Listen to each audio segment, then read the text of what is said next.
كيفكم؟ طمنوني عنكم، ان شاء الله يا رب تكونوا بألف خير. ورجعت لكم بفيديو جديد لليوم. قبل ما نبلش الفيديو تبعنا بتمنى من الكل يصلي على النبي، اللهم صل وسلم على سيدنا محمد وعلى اله وصحبه. ونبدا بسم الله. زي ما انتم شايفين رح اعمل معاكم كيكه التمر بطريقه كتير سهله وبسيطه. حابين تشوفوا الوصفه؟ تابعوني.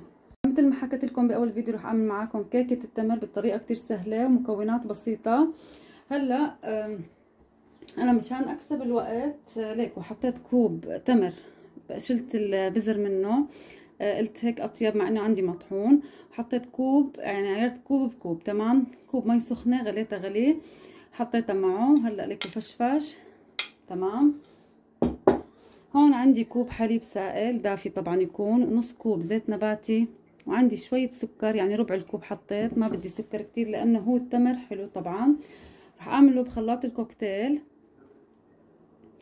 لاني بدي التمر ينطحن معي مزبوط. اخر شي بضيف الطحين، تمام. طبعا مو بالخلاط، بحركه انا بالخفاء العاديه. وعندي بيضتين. هلا البيضتين بنحطهم بالخلاط، رح نخفقهم كلهم مع بعض.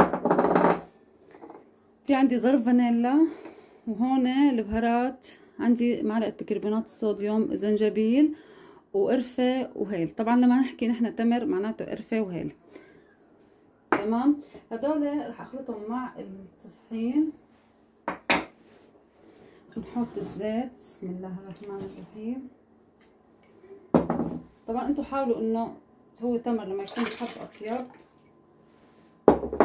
احط الفانيلا معه. طبعا احط كل السوائل والتمر عشان ينخلطوا. اخر شي بضيف الطحين، تمام.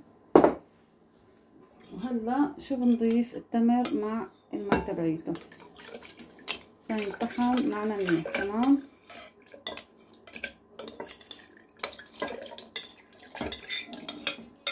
عشان التمر شو بيطلع معاكم هالشكل. هاي الكيكه هلا رح اطحنها وارجع لكم.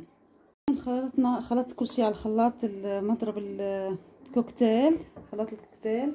هون زي ما قلت لكم حطيت البهارات معهم وانا ناخليتهم. هون دهن القالب طحينه. انا هذا القالب كتير حلو عندي، وعشان هيك كميه الطحينه قليله، مشان هيك حطيته فيه. وبحط الصينيه مشان اقدر اشيله لما ينفخ بالفرن. طبعا شغل الفرن على 180 من فوق ومن تحت. هلا بنحط الطحين وبنخلط الخفاقه العاديه، بنخلط شوي شوي، تمام. بسم الله.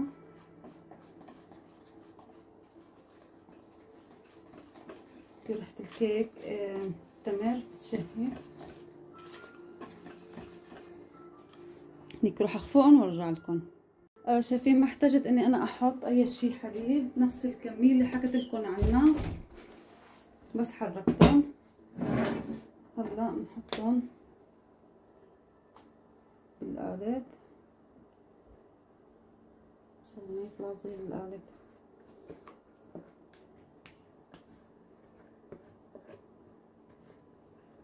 انا هذا القالب عندي صغير كتير، لما بكون كميه الطحينه عندي قليله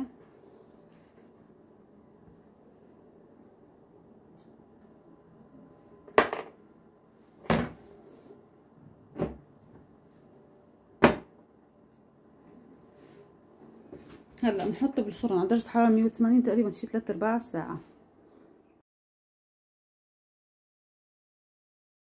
خلصت وصفتي لليوم. بتمنى يا رب وصفتي نالت اعجابكم. ليكم ما احلاها، شكلها بجنن. حطيتها بصحن عادي هيك، حطيت كراميل عليها جاهز وزينتها بالجوز. حاخذ معاكم هلا اشقف قطعه.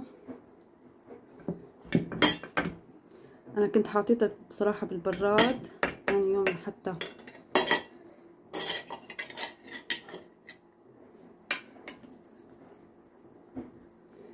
ليكو شكلها بجنن. حدوقها معكم هلا.